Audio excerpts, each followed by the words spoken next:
10 محرم عاشورہ کا دن آنے والا ہے۔ اس حوالے سے آج بہت اہم باتیں کرنے کا ارادہ تھا۔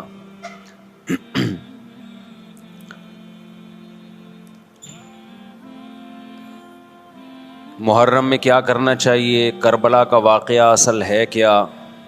کربلا کے واقعے پر تو میں ایک پورا بیان چند سال پہلے ریکارڈ کروا چکا ہوں، لیکن اس واقعے سے اہم سبق کیا ملتے ہیں؟ محرم میں ہم کون سے ایسے کام کر رہے ہیں جس سے ہم اللہ کے غضب کے مستحق ٹھہر رہے ہیں؟ یہ چند باتیں ہیں جس پر انشاءاللہ آج میں بات کروں گا۔ اللہ تعالی ہم سب کو عمل کی توفیق عطا فرمائے اور حق کہنے کی توفیق عطا فرمائے۔ دیکھو، ایک بات خوب اچھی طرح سمجھ لو، اسلام 1400 سال پہلے مکمل ہو چکا ہے۔ کسی واقعے کی وجہ سے اسلام کو تبدیل نہیں کیا جاتا، بلکہ اسلام کی روشنی میں اس واقعے کے جو تقاضے ہیں ان پر عمل کیا جاتا ہے۔ ہمارے ہاں ہو یہ رہا ہے، واقعات کی بنیاد پہ مسائل نکالے جا رہے ہیں۔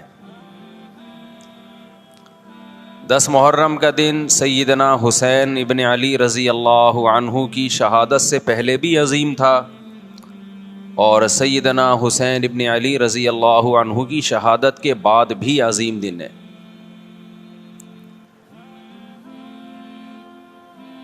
آج آپ نے ایک نعرہ بہت سنا ہوگا کہ جی اسلام میں فرقہ واریت نہیں ہے، ہم کسی فرقے سے نہیں ہیں۔ میں بار بار کہتا ہوں کہ یہ بڑا خوشنما نعرہ ہے جو سننے میں بہت اچھا لگتا ہے۔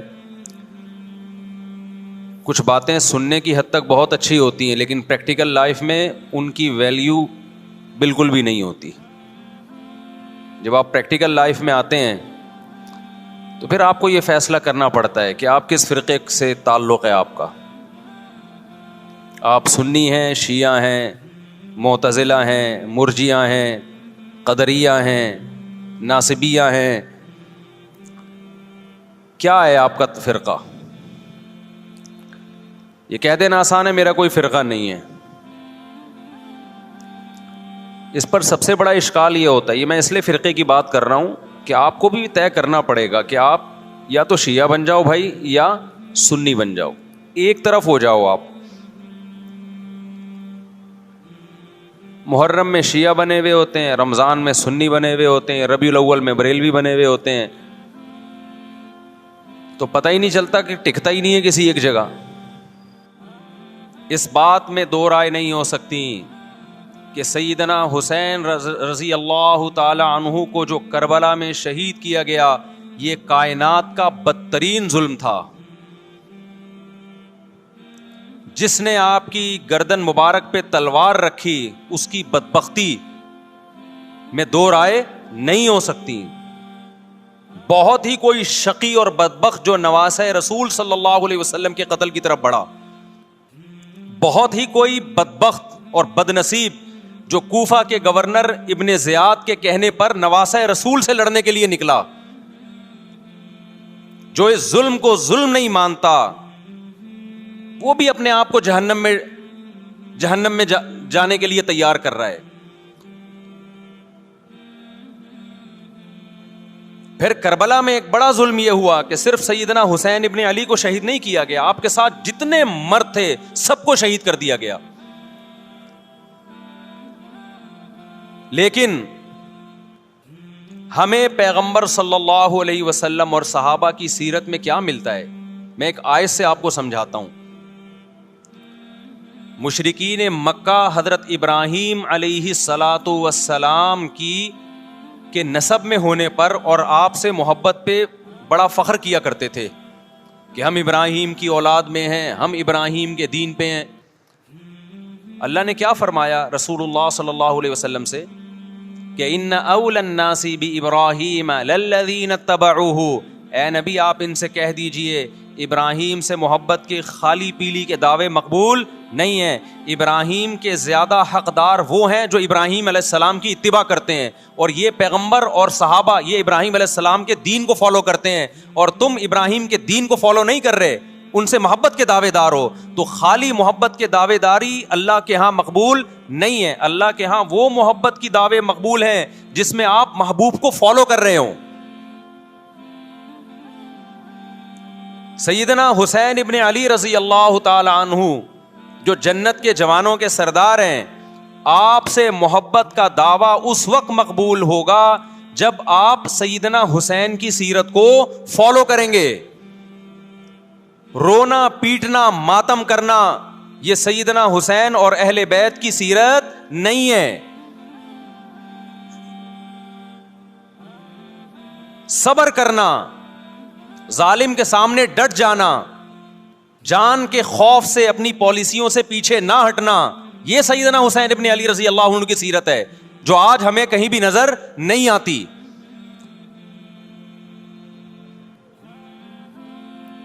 تو ہم نے بھائی دیکھنا ہے صحابہ کا طرز عمل کیا تھا. آپ بتاؤ صحابہ کو سیدنا حسین سے محبت تھی یا نہیں تھی؟ کیا غم کا پہاڑ ٹوٹا ہوگا جب اطلاع ملی ہوگی کہ سیدنا حسین ابن علی اور آپ کے اصحاب اور اہل بیت کو سب کو کربلا میں شہید کر دیا گیا ہے. کیا قیامت گزری ہوگی. کوفہ سے ایک شخص آیا نا, عبداللہ بن عمر سے پوچھنے لگا جو مارنے پر دم کا مسئلہ. انہوں نے فرمایا تم نے پیغمبر کے نواسے کو قتل کر دیا اور مسئلہ یہ پوچھ رہے ہو کہ جو مارنے پر دم آئے گا کہ نہیں آئے گا. ایک طرف تم نے پیغمبر کے نواسے کو قتل کر دیا کربلا میں, اور اب ہم سے آ کے مسئلہ پوچھتے ہو جو مارنا جائز ہے یا نہیں ہے. صحابہ کے ہاں یہ غم کم غم نہیں تھا. دیکھو حضرت معاویہ رضی اللہ تعالی عنہ کے ہاتھ پہ بھی حضرت حسین نے بیعت نہیں کی, لیکن بغاوت بھی نہیں کی. کیوں؟ بغاوت سے فتنے کا اندیشہ تھا. حضرت حسن جو حضرت حسین کے بڑے بھائی تھے, انہوں نے سیدنا معاویہ رضی اللہ تعالی عنہ کے ہاتھ پہ بیعت کی, اور اس اختلاف کو ہمیشہ کے لیے اپنی کوشش کے مطابق ہمیشہ کے لیے ختم کر دیا. ختم ہوا نہیں ہوا ایک الگ بحث ہے, لیکن حضرت حسن کا مقصد کیا تھا کہ مسلمانوں کی دو جماعتوں کو میں آپس میں لڑتا ہوا نہیں دیکھ سکتا. لوگوں نے کہا آپ خلافت کے حقدار ہیں, آپ نے فرمایا میں دستبردار ہوتا ہوں سیدنا معاویہ کے حق میں. حضرت حسن بیعت ہو گئے حضرت معاویہ سے, اور یہ اختلاف کو کیا کر دیا؟ ختم. حضرت حسین بیعت نہیں ہوئے, لیکن حضرت حسین نے بغاوت بھی نہیں کی. ہر ایک کی اپنی رائے تھی, حضرت حسن کی اپنی رائے تھی. ان کا خیال تھا کہ بیعت ہونا مسلمانوں کے لیے زیادہ مفید ہے, ایک پاورفل حکومت ہوگی, ایک طاقتور ریاست ہوگی, ورنہ لڑتے رہیں گے آپس میں.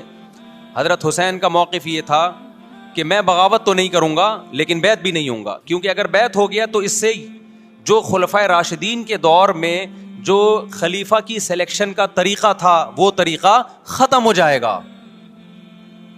تو میں اگر اس طریقے کو نہیں لا سکتا تو اس کے خلاف کو پروموٹ بھی نہ کروں میں. یہ بھی ایک رائے تھی. میں سمجھا پا رہا ہوں اپنی بات؟ بھائی رائے کا اختلاف ہوتا ہے نا. نبی صلی اللہ علیہ وسلم نے فرمایا اذا اجتہد المجتہد فإن اصاب فلہ اجران وإن اخطأ فلہ اجر واحد. جب کوئی مجتہد اللہ کی رضا کو سامنے رکھ کے اجتہاد کرتا ہے, صحیح اور غلط کا فیصلہ کرنے بیٹھتا ہے, رائے یعنی اس کا مقصد اللہ کی رضا ہو, تو اگر وہ درست نتیجے پہ پہنچے تو 2 ثواب, غلط نتیجے پہ پہنچے تو بھی 1 نیکی اس کو ملتی ہے, اس لیے کہ اس کے بس میں جو خیر خواہی کا کے لیے جو تھا وہ اس نے کر دیا. رائے کا اختلاف ہوتا ہے. تو حضرت حسن رضی اللہ تعالیٰ عنہ بیعت ہوئے حضرت معاویہ کے ہاتھ پہ. سیدنا حسین نہ بیعت ہوئے اور نہ آپ نے بغاوت کی, خاموشی اختیار کی. حضرت معاویہ رضی اللہ تعالی عنہ نے سیدنا حسین کو تلوار کی زور سے بیعت پر مجبور نہیں کیا, بلکہ نواسہ رسول کا خیال کیا اور وصیت بھی کی لوگوں کو. لیکن جب حضرت معاویہ کے بعد یزید جانشین ہوا, اس کی سب سے بڑی غلطی یہ تھی کہ اس نے نواسہ رسول صلی اللہ علیہ وسلم اور آپ کے ساتھ جو چند اہل بیت اور چند صحابہ تھے, اس وقت بھی حضرت حسین نیوٹرل تھے, نہ حضرت حسین نے بغاوت کا ارادہ کیا اور نہ بیعت کرنے کا ارادہ کیا. یزید ابن معاویہ کو چاہیے تھا کہ سیدنا حسین رضی اللہ عنہ کو اپنے حال پہ چھوڑ دیتا، اپنے والد کی طرح.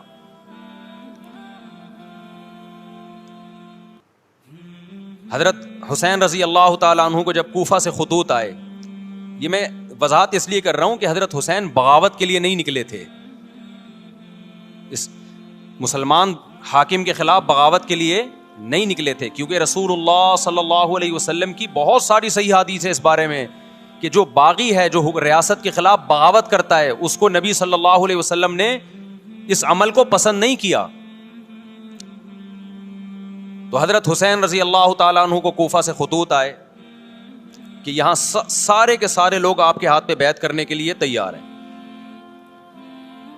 ظاہر ہے جب کسی علاقے کے لوگ دارالخلافہ ہو اور سب بیعت ہونے کے لیے تیار ہوں تو پھر آپ کا جانا یہ بغاوت کا عمل نہیں کہلاتا. حضرت حسین رضی اللہ تعالیٰ عنہ اہل بیت کے ساتھ نکلے. کربلا میں جب پہنچے، مشہور واقعہ آپ 20 دفعہ سن چکے ہیں، وہاں جا کے آپ کو اطلاع ہوئی کہ وہ خبر غلط تھی اور عبید اللہ بن زیاد نے ایک پورا لشکر بھیجا سیدنا حسین رضی اللہ تعالیٰ عنہ کو مجبور کرنے کے لیے کہ میرے ہاتھ پہ آپ زبردستی بیعت ہو جائیں. حضرت حسین رضی اللہ تعالیٰ عنہ نے مطالبے رکھے کہ یا تو مجھے واپس جانے دیا جائے، اور اگر بیعت کرنا ہی ہے تو میں دمشق میں امیر کے ہاتھ پہ جا کے بیعت کروں گا. بہت معقول مطالبے تھے یہ. میرا مقصد ابھی کربلا کا واقعہ بیان کرنا نہیں ہے، اس پہ بہت کچھ کہا جا چکا ہے، خود میرا بھی بیان اس پہ تفصیل سے ہو چکا ہے. اس کے بعد بھی سیدنا حسین رضی اللہ تعالیٰ عنہ کو مجبور کرنا کہ عبید اللہ بن زیاد جو بدبخت انسان، جو قاتل تھا اہل بیت کا، اسی کے ہاتھ پہ لازمی بیعت ہوں، جبکہ وہ امیر بھی نہیں ہے، وہ گورنر ہے ایک علاقے کا. تو نواسہ رسول کا خیال نہ کرنا یہ بدترین ظلم تھا جو اس وقت حکومت سے ہوا ہے. حضرت حسین رضی اللہ تعالیٰ عنہ، دیکھو نبی صلی اللہ، آج ہم دیکھتے ہیں کہ جو بڑا آدمی ہوتا ہے نا، اس کی قربانیاں ہوتی ہیں، اس کی بڑی بڑی قربانیاں ہوتی ہیں. چھوٹے اپنے بڑوں کی قربانیوں کو کیش کراتے ہیں. آپ نے دیکھا ہوگا فلاں نے بڑی قربانیاں دی اور بچے موج کر رہے ہیں، دیکھا نا آپ نے.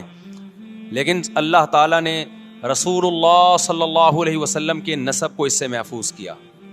ہمارے نبی کے 2 بیٹے حسن حسین، آپ کی نسل حضرت فاطمہ سے چلی ہے، دونوں شہید ہوئے ہیں. اس میں بہت بڑی حکمت تھی کہ پیغمبر صلی اللہ علیہ وسلم نے سب سے پہلے تربیت اپنے گھر والوں کی ہے. آج لوگ باہر فنٹر بنے ہوئے ہوتے ہیں، تبلیغیں کر رہے ہوتے ہیں، اپنے گھر کی ان کو پرواہ نہیں ہوتی. نبی صلی اللہ علیہ وسلم نے سب سے پہلے جو تربیت کی ہے، کس کی ہے؟ حضرت حسن اور حسین کی ہے. تو جب کربلا میں آپ کو چاروں طرف سے گھیر لیا گیا اور آپ کو مجبور کیا گیا کہ آپ نے ابن زیاد کے ہاتھ پہ بیعت کرنا ہے، تو آپ نے اس ذلت کو گلے لگانے سے انکار کر دیا. آپ کو 100% یقین تھا کہ اتنے بڑے لشکر کے سامنے میں ٹھہر نہیں سکتا، اسباب کی دنیا میں فتح کی امید نہیں ہے. لیکن حضرت حسین رضی اللہ تعالی عنہ نے لڑنے کا فیصلہ کر کے اور شہادت کو قبول کرنے کا فیصلہ کر کے ابن زیاد اور اس زمانے کے حکمران جو اس قتل پہ راضی تھے، قیامت تک کے لیے ان پہ لعنت کے سلسلے کا دروازہ کھول دیا. بعض دفعہ اللہ بھی یہ چاہتے ہیں کہ بدبختوں کو ڈھیل ملے تاکہ ان کا جرم سنستدرجہم من حیث لا یعلمون. قرآن کہتے ہیں نا ہم ان کو ڈھیل دیں گے، ان کو برائی میں ہم آگے بڑھنے دیں گے، ایسے بڑھنے دیں گے کہ ان کو خود بھی پتہ نہیں چلے گا، تاکہ قیامت کے دن ان کا عذاب ان کو کئی گنا بڑھا کر دیا جائے. اب میرے بھائی ہمارے لیے کیا سبق ملتا ہے؟ جب یہ واقعہ ہوا عالم اسلام میں کوہرام مچ گیا، لیکن کیا اس واقعے کے بعد اہل بیت کی جو مقدس اور پاکیزہ عورتیں تھیں، کیا انہوں نے نوحہ کیا یا صبر کیا؟ آپ کا ضمیر کیا کہتا ہے؟ انہوں نے نوحے پڑے ہوں گے یا صبر کیا ہوگا؟ بولو بھائی. صبر کیا. عبداللہ بن عمر رضی اللہ تعالیٰ عنہ جو کوفہ والوں کو ملامت کیا کرتے تھے کہ تم جو مارنے کے مسئلے ہم سے پوچھتے ہو، تم نے حسین کا قتل کر دیا، تو یہ حضرت ابن عمر نے اسی لیے کہا نا کہ آپ کو اس کا غم ہوا تھا. تو ابن عمر کا عمل کیا تھا؟ کیا انہوں نے ماتم کیا؟ کیا انہوں نے چھروں سے اپنے آپ کو مارا؟ حضرت حسین کا قتل بھی ظالمانہ، اور اس سے پہلے سیدنا عثمان کا قتل بھی ظالمانہ. اگر نوحہ یا ماتم جائز ہے تو حضرت عثمان کی شہادت کے دن بھی جائز ہے، حضرت حسین کی شہادت کے دن بھی جائز ہے. اور اگر ناجائز ہے تو جیسے عثمان کی شہادت کے دن ناجائز، حسین کی شہادت کے دن بھی ناجائز ہے. سمجھ میں آ رہی ہے بات کہ نہیں آ رہی ہے؟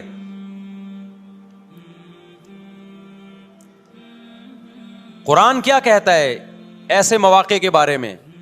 تلک امۃ قد خلت لہا ما کسبت ولکم ما کسبتم. قرآن جب بھی پرانی امتوں کے واقعات بتاتا ہے، قرآن کہتا ہے یہ قوم تھی جو گزر گئی، انہوں نے جو کیا اس کا بدلہ ان کو ملے گا، تم جو کرو گے اس کا بدلہ تمہیں ملے گا. تو ہمیں اللہ نے اس واقعے میں بھی بتا دیا کہ سیدنا حسین کا واقعہ، کربلا کا واقعہ جب سنا کرو تو یہ سوچا کرو یہ قوم تھی جو گزر گئی، جس نے اچھا کیا، حسین ابن علی نے اچھا کیا، ان کو اس اچھائی کا بدلہ ملے گا. اور جو حضرت حسین کے قتل کے حضرت سیدنا حسین کے مبارک خون سے جن کے ہاتھ آلودہ ہوئے، کیونکہ قتل کیا نا انہوں نے، تو لہا ما کسبت، ان کو اس ظلم کا بدلہ بھی ملے گا. تو ہمارا کام کیا ہے؟ ہم نے فالو کرنا ہے حسین کے راستے کو، نہ کہ حسین کے نام پہ ہم نے ماتم کرنے ہیں. حسین کا راستہ کیا ہے جس کو ہم نے فالو کرنا ہے؟ اب میں چند چیزیں آپ کو بتاتا ہوں. سب سے پہلا سبق جو ہمیں کربلا میں ملتا ہے کہ عزت اور دین، ایک طرف دنیا ہے. دیکھو اگر حضرت حسین رضی اللہ تعالیٰ عنہ ابن زیاد کے ہاتھ پہ جا کے بیعت ہو جاتے، آپ کیا سمجھتے ہو بے تحاشا مال و دولت حضرت حسین پہ خرچ نہیں کرتا کیا وہ؟ جب ایک بڑا آدمی کسی کے ہاتھ پہ بیعت ہوتا ہے تو اس کو بھی تو فائدہ ہوتا ہے نا اس سے. اور کیا حضرت حسین کو یقین نہیں تھا کہ کربلا میں شہید ہو جاؤں گا؟ فتح اور نصرت کی اسباب کی دنیا میں کوئی امید نہیں تھی، مگر آپ نے اہل بیت کو کربلا میں رسوا کرنے پر عزت کی موت کو ترجیح دی ہے. آج اگر آپ میں یہ ظرف ہے کہ آپ عزت کی موت کو ذلت کی زندگی پر ترجیح دیتے ہو تو پھر آپ حسینی ہو. نہیں آئی بات؟ میرا خیال ہے سمجھ. سیدنا حسین کی سخاوت کے واقعات ہیں. سیدنا حسین باغی نہیں تھے رضی اللہ عنہ. پھر جو اہل بیت کا طرز عمل کیا تھا، محرم میں کیا کیا ہو رہا ہے میں آپ کو بتاتا ہوں. ان میں سے کوئی بھی عمل نہ ہمیں قرآن سے ملتا ہے نہ صحابہ سے ملتا ہے ہمیں. تو ما انا علیہ و اصحابی جو جنتی فرقہ ہوگا اس کی جو علامتیں ہیں، تو جب آپ ان علامتوں کے خلاف چلو گے، صحابہ اور تابعین کو فالو نہیں کرو گے، تو آپ پھر اپنے آپ کو سنی کہنا چھوڑ دو. آپ بتاؤ مجھے اسلام میں کوئی مہینہ منحوس ہے؟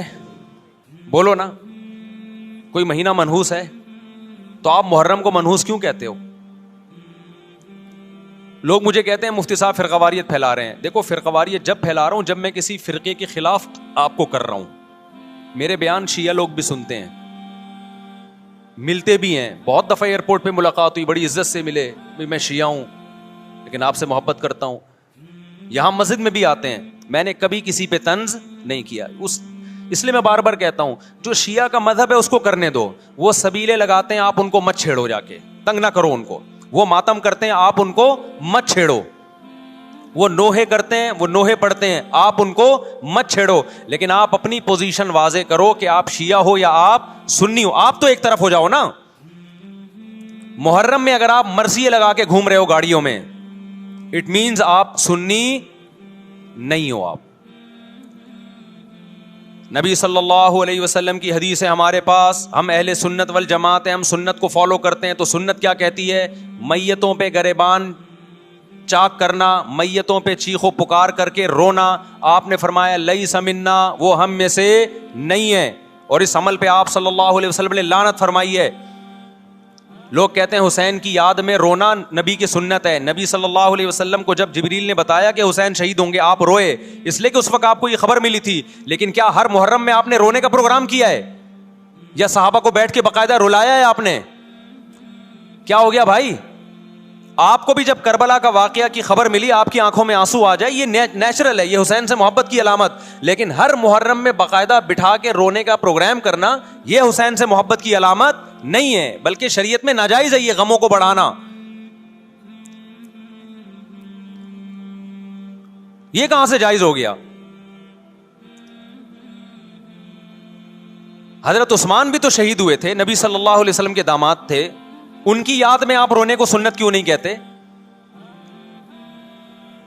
ہماری نظر میں حسین کا قتل بھی بہت بڑا ظلم اور سیدنا عثمان کا قتل بھی بہت بڑا ظلم تھا.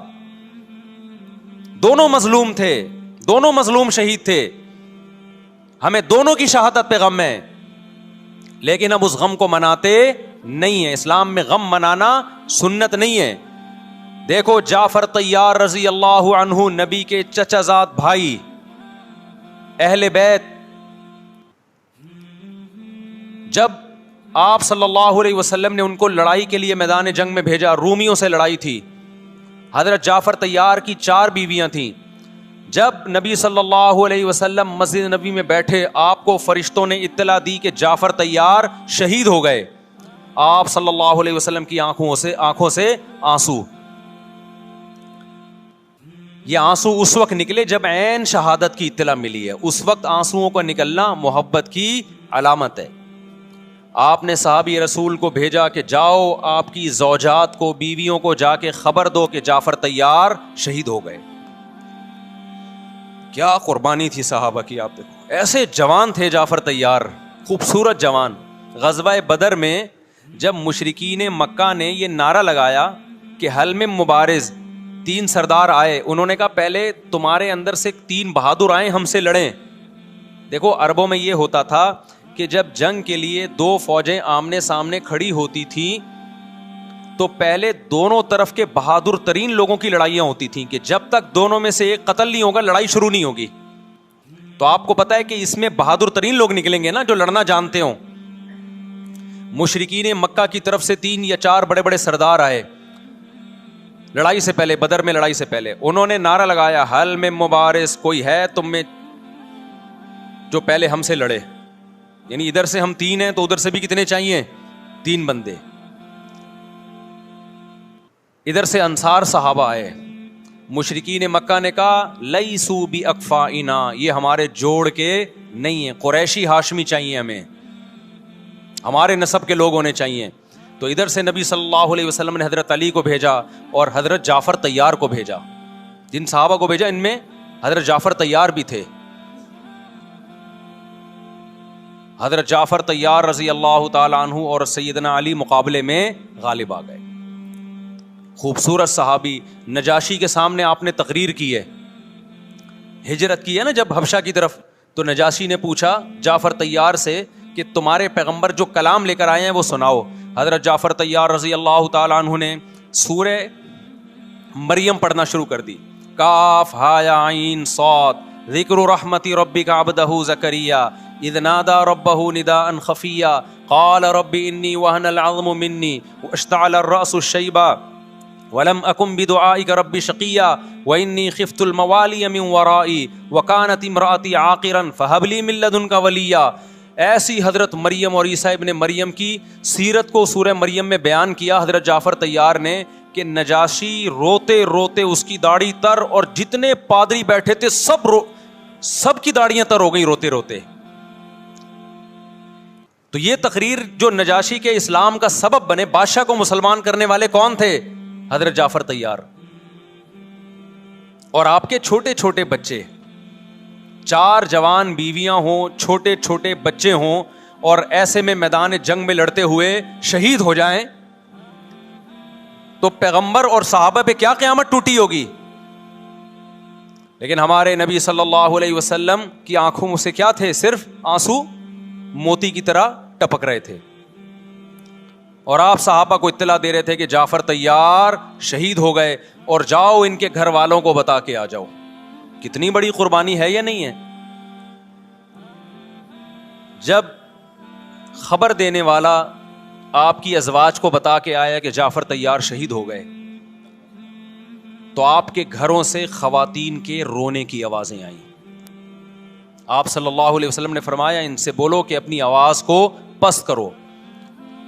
پھر چیخ و پکار کی آواز آئی تو آپ نے فرمایا کہ اگر دوبارہ چیخ و پکار کی آواز آئے تو ان کے منہ پہ خاک پھینک دو. وہ شہید کی بیوہ تھیں, اور شہید بھی کتنے مقدس, ان کو بھی نبی صلی اللہ علیہ وسلم نے نوحہ کرنے کی اجازت نہیں دی. اس دن جس دن غم پہنچا ہے اس دن بھی چیخ و پکار کی اجازت نہیں دی ہے, تو آپ بتاؤ اگلے سال اس تاریخ کو چیخ و پکار کی کیسے اجازت مل جاتی؟ نہیں آئی میرا خیال ہے بات سمجھ میں. جب غم پہنچا ہے اس وقت چیخنے چلانے کی اجازت نہیں ہے. چھوٹے چھوٹے یتیم بچے, حضرت جعفر طیار کے چھوٹے چھوٹے یتیم بچے, کتنا غم ہوتا ہے جب چھوٹے چھوٹے بچے, ان کا باپ دنیا سے چلا جائے, کتنا ترس آتا ہے ان کے اوپر. تو ہمارے نبی کو بھی ان یتیم بچوں پہ بھی ترس آیا, ان بیواؤں پہ بھی ترس آیا, لیکن نہ نبی صلی اللہ علیہ وسلم چیخو پکار کر کے خود روئے اور نہ آپ نے ان کی ازواج کو رونے کی اجازت دی ہے. سمجھ میں نہیں آ رہی میرا خیال ہے بات. میرا مقصد شیعوں پہ طنز کرنا نہیں ہے, ان کا جو مذہب ہے ان کو اس پہ چلنے دو. میرا مقصد ہے آپ اپنی پوزیشن واضح کرو کہ آپ ادھر ہو یا ادھر ہو. کسی کو تنگ مت کرو, نہ کسی پہ فتوے لگاؤ کفر اسلام کے, نہ کسی کو جہنمی قرار دو. اپنی پوزیشن آپ فیصلہ کرو کہ آپ اگر ادھر جانا ہے تو پورے ادھر چلے جاؤ. پھر یہ آدھا تیتر آدھا بٹیر والا معاملہ مت کرو. وہ ان کا مذہب ہے بھائی, ان کے علماء ان کو بتاتے ہیں کہ محرم میں کالے کپڑے پہننے ہیں, محرم میں ماتم کرنا ہے, محرم میں کو منحوس سمجھنا ہے, اس میں شادی بیانی کرنا. ان کے علماء ان کو بتاتے ہیں, ان کو چلنے دو اس پر. دنیا میں بہت سے فرقے ہیں, بہت سے مذہب ہیں, ہم کسی کو نہ ختم کر سکتے ہیں نہ کسی کے خلاف نفرت پیدا کر سکتے ہیں. اس سے کوئی چیز حاصل نہیں ہوگی.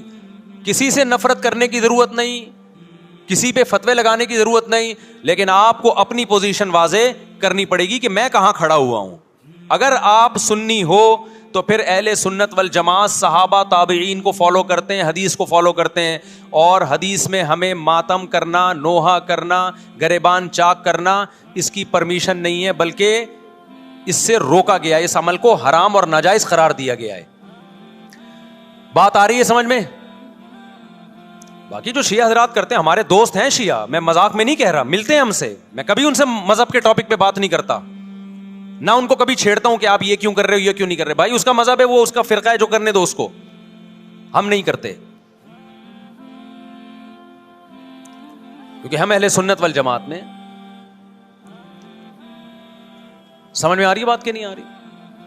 پھر ربیع الاول کا مہینہ آئے گا, اس میں بھی آپ اپنی پوزیشن واضح کرو کہ آپ ادھر ہو یا ادھر ہو. دو فرقے ہیں, دیوبندی بریلوی. میں نہیں کہہ رہا کہ کون جنتی کون جہنمی, لیکن بر صغیر میں جن کو دیوبندی کہا جاتا ہے وہ نظر و نیاز تیجے 40 میں کے قائل بولو نہیں ہے. یہ ان کی کتابوں میں لکھا ہوا ہے, وہ اس کے قائل نہیں. اگر کوئی بزرگ ان میں قائل گزرا بھی ہے تو وہ اس کا ذاتی تفرد ہے, اس کو علماء نے فالو نہیں کیا, اس کو ان کی اجتہادی غلطی قرار دیا ہے. ربیع الاول میں جلوس نکالنا یا مزار بنانا یا مزاروں پہ جانا اس نیت سے کہ وہاں جا کے ہم کوئی قوالی پڑھیں گے یا کچھ بھی, ہمارے ہاں قبرستان جانا صرف اس لیے ہے کہ آخرت کی یاد تازہ ہو, بس. اس کے علاوہ اور کوئی کانسیپٹ نہیں ہے. ہمارے ہاں قبر ایک بالش سے زیادہ اونچی بنانا جائز بولو نا نہیں ہے. قبر پکی کرنا جائز نہیں ہے. تیجے 40 میں کرنا جائز بولو نہیں. آج ایک صاحب آئے, کہنے لگے میری ساس کا 40واں ہے, فجر میں کہنے لگے مجھے, کہہ رہے میں نہیں گیا تو بڑا مسئلہ ہو جائے گا. میں نے کہا بھائی ایک فیصلہ کرو, گرین چینل یا وائٹ چینل, ایک طرف ہو جاؤ بھائی, کیونکہ وائٹ چینل میں یہ جائز نہیں ہے, نہ 40واں ہے نہ تیجا ہے. اب لوگ مذاق اڑاتے ہیں, مر گیا مردود نہ فاتحہ نہ درود.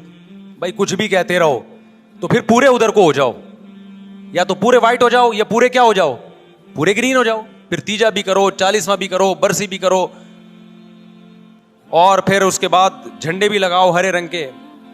میں نہیں کہہ رہا دیوبندی صحیح ہے یا بریلوی صحیح ہے, دیکھو میں یہ بحث نہیں کر رہا, میری بات کو غلط نہ لے کے جانا. میں کہہ رہا ہوں آپ اپنی پوزیشن واضح کرو, صحیح غلط تو اگلا مرحلہ ہے. آپ کیا ہو, آپ کو تو یہی نہیں پتا چل رہا. آپ